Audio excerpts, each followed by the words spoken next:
Hello guys, welcome back to my channel. Today video la ரெண்டு offline கேம்ஸை வந்து நம்ம மொபைலில் ப்ளே பண்ண போகிறோம். அதுவும் எந்த விதமான ஆப்பும் இன்ஸ்டால் பண்ணாமல் நம்ம வந்து அந்த கேமை வந்து நம்ம மொபைலில் ஈஸியாக ப்ளே பண்ணலாம். இப்போது நீங்கள் இன்னும் நம்ம சேனலை சப்ஸ்கிரைப் பண்ணலன்னா சப்ஸ்கிரைப் பண்ணுங்கள், கூடவே பெல் பட்டனையும் ஆன் பண்ணுங்கள். அப்போ தான் நான் போடக்கூடிய எல்லா வீடியோஸும் உங்களுக்கு ஒரு நோட்டிஃபிகேஷனாக ரிசீவ் ஆகும். கைஸ், இந்த ட்ரிக்ஸை வந்து நம்ம மொபைலில் யூஸ் பண்ணணுன்னா கம்பல்சரி நம்ம மொபைலில் இருக்கிற டேட்டா வந்து கண்டிப்பாக ஆஃப் பண்ணி வச்சுருக்கணும். அப்போ தான் இந்த ட்ரிக்ஸை யூஸ் பண்ணி நம்மளால் வந்து ஆஃப்லைனில் ரெண்டு கேம்ஸை வந்து ப்ளே பண்ண முடியும். இப்போது என்னுடைய டேட்டாவை நான் ஆஃப் பண்ணிட்டேன். இப்போது உங்கள் மொபைலில் இருக்கிற குரோமை ஓப்பன் பண்ணுங்கள். ஓப்பன் பண்ணிவிட்டு இங்கே அப்படியே ஸ்க்ரோல் பண்ணிங்கன்னா டிஸ்கவர்னு இருக்கும். டிஸ்கவர்னு கீழே வந்து ஏதாவது ஒரு மெசேஜ் இருக்கும், அதை கிளிக் பண்ணுங்கள். அதை கிளிக் பண்ணிங்கன்னா உங்கள் மொபைலில் நெட் ஆஃபில் இருக்கிறதால இந்த மாதிரி வந்து ஒரு பேஜ் ஓப்பன் ஆகும்.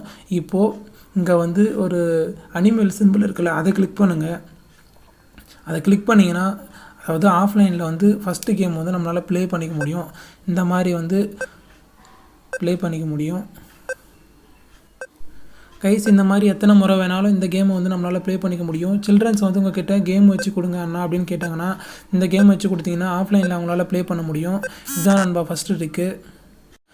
கைஸ், இப்போது நம்ம மொபைலில் இருக்கிற செகண்ட் ட்ரிக்கு பார்ப்போம். அதாவது ஆஃப்லைனில் ப்ளே பண்ணக்கூடிய கேம்ஸோடைய செகண்ட் ட்ரிக்கு பார்ப்போம். இப்போ உங்கள் மொபைலில் இருக்கிற ப்ளே ஸ்டோர் ஓப்பன் பண்ணுங்கள். ஓப்பன் பண்ணிவிட்டு ஹோம் பேஜ் இப்படி தான் இருக்கும். ஏதாவது ஒரு கேம் வந்து உங்களுக்கு வந்து சஜஷன் பண்ணும். இப்போது ஏதாவது ஒரு கேமை கிளிக் பண்ணுங்கள். கிளிக் பண்ணிங்கன்னா ஆஃப்லைனில் இருக்கிறதால இந்த பேஜ் ஓப்பன் ஆகும். கீழே வந்து ப்ளே வெல் யூ வெயிட்னு இருக்கும்.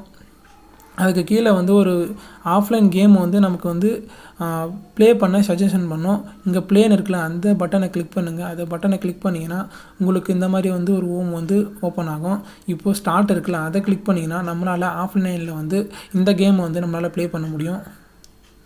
இங்கே பாருங்கள் கைஸ், இந்த மாதிரி நம்மளால் ப்ளே பண்ணிக்க முடியும். இதுக்கு நீங்கள் எந்த விதமான ஆப்பையும் இன்ஸ்டால் பண்ண வேண்டிய தேவையில்லை. அதுவும் உங்களுடைய மொபைல் டேட்டா வந்து ஆஃபில் இருந்தாவே இந்த கேமை வந்து நம்மளால் ஈஸியாக ப்ளே பண்ணிக்க முடியும். அகைன் நம்மளால் ரீப்ளே பண்ணி ப்ளே பண்ணிக்க முடியும். கைஸ், அவ்வளோதான் கைஸ், இதோட நான் வீடியோவை முடிச்சுக்கிறேன். தேங்க்யூ.